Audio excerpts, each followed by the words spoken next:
I'd like to congratulate my honourable friend for Wire Forest for this excellent debate. Would my honourable friend agree with me? If it is believed that commission makes advisors more inclined to promote products with higher commission, then surely the same applies to banks who offer their staff product sale incentives. Should not changes be consistent across the whole sector?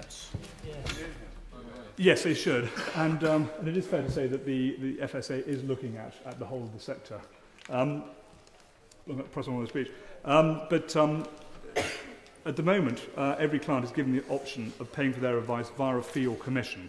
Since 1991, every client of every IFA has already been given full details in writing of the advisor's commission, and the overwhelming majority of clients elect to pay by commission. During this period, the market share of the IFA sector has increased from 29% to over 65%. This is based on commission charging, with consumers demonstrating a clear understanding of and a preference for independent financial advice. It should be noted that independent advice is not the preserve of the wealthy. Currently, some 60% of IFA clients are ranked as C1 or below. If consumers are forced to pay a fee for advice, it is inevitable that many who would benefit from independent advice will not seek it, resulting in only the well-off accessing a significantly reduced IFA sector. The subject of commissions is extensive, and I'm sure many members will want to expand on this in their speeches a little later. By all means. For giving way. Will you not agree with me, though, that this issue is not clear-cut, that there surely is rightly some concern about the idea of commission? And is it not the case that the concern over not wanting to pay fees is about a fee paid up front? Could the fees not be stretched back-ended in a way that commission effectively is, making it flat rate? The commission issue is actually a very complex one, and there are a number of issues that surround it. And I think one of the simplest ones is the fact that the OFT deemed it right that the providers of these products should be able to charge or incentivise IFAs and salespeople in a variety of different ways. And the problem is that actually, when you come down to it, the problem of having different levels of remuneration to IFAs is actually one that creates some of the problems that we've talked about. But the OFT won't allow a flat rate of commission, which is one of the answers that could have dealt with this. But I'll move on if I may. The risk of being an IFA is also a major issue. As we all know, all professions carry an element of professional risk, and this is covered by professional indemnity insurance. But in pricing this risk, underwriters take into account the fact that there is a so-called long stop of liability, usually 15 years. This is not the case for IFAs. It is deemed that it is fair for IFAs to have an unlimited period of liability, such that we might find an 80-year-old retired sole trading IFA may find himself liable for a product sold half a century earlier.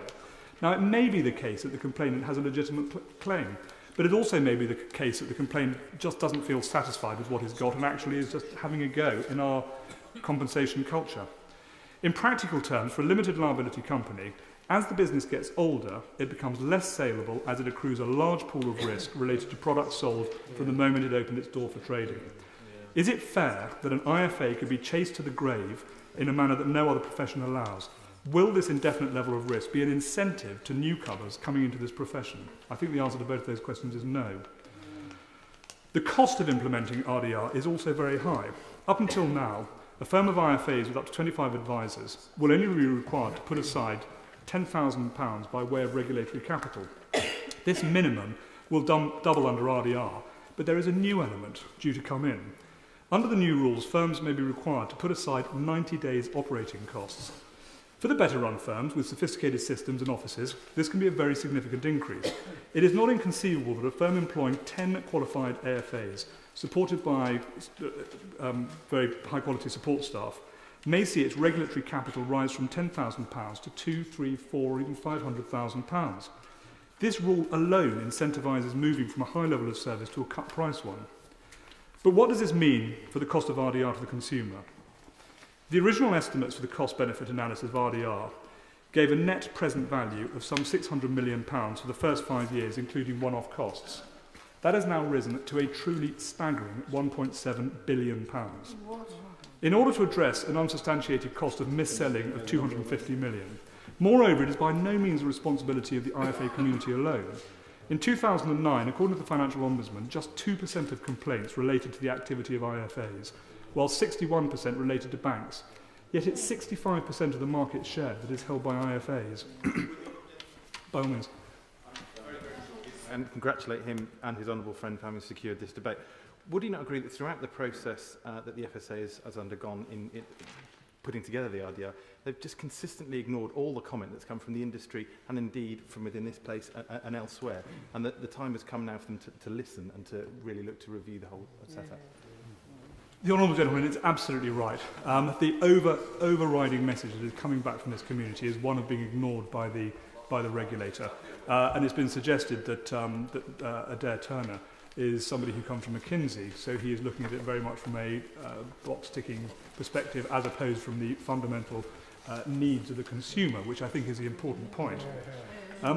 IFAs are going to bear the brunt, especially those with small operations, as we discussed earlier, in rural communities. Isn't the problem with this whole process that the whole thing is angled disproportionately at hurting small traders, often in the poorer areas of the country, and that they really need to reverse that process if it's going to have any credibility and support in this place? Absolutely right. Absolutely right. It is the effort. I apologise for breaking up his excellent speech yet again, but there is one crucial point that we just must get across to the FSA, which is that the increase in these compliance burdens is going to be paid for by the consumer. And it's the consumer who's therefore going to lose out. And it's the loss of perspective from the FSA, the inflexibility of approach that they appear to be taking in implementing this, which all of us, which is reflected in the fact that there are a very large number of people in the House. So does he not agree that is a key message we have to get across to the FSA tonight? It absolutely is, and I'm very grateful to my honourable friend, the chairman of the Treasury Select Committee, for bringing that point up. With £1.7 billion of costs being pushed down onto the consumer, that is £1.7 billion that's going to be taken out of the savings pool. You simply cannot take that approach if you're trying to encourage people to save and encourage people to pay off their debts. This is why this is so fundamentally wrong.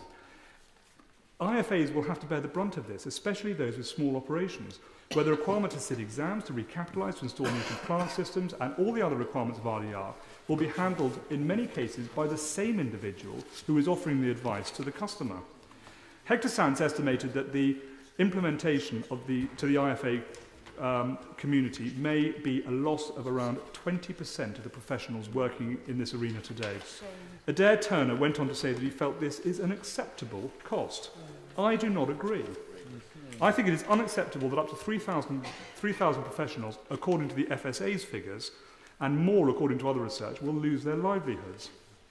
But for those who stay, the cost will again, as my honourable friend said, be passed on to the consumer. But there are many questions. Does RDR deal with the cowboys? Does reducing the number of IFAs encourage a savings culture or detract from it? Is it right that when we are encouraging entrepreneurs to set up new businesses, the outgoing regulator should be bringing about such devastating change to this industry? My constituent, Mike Jacob, is typical of the type of IFA who is threatened by RDR. He runs a high street shop in Stourport-on-Severn, and he networks for new businesses amongst his mates in the Stourport Workmen's Club.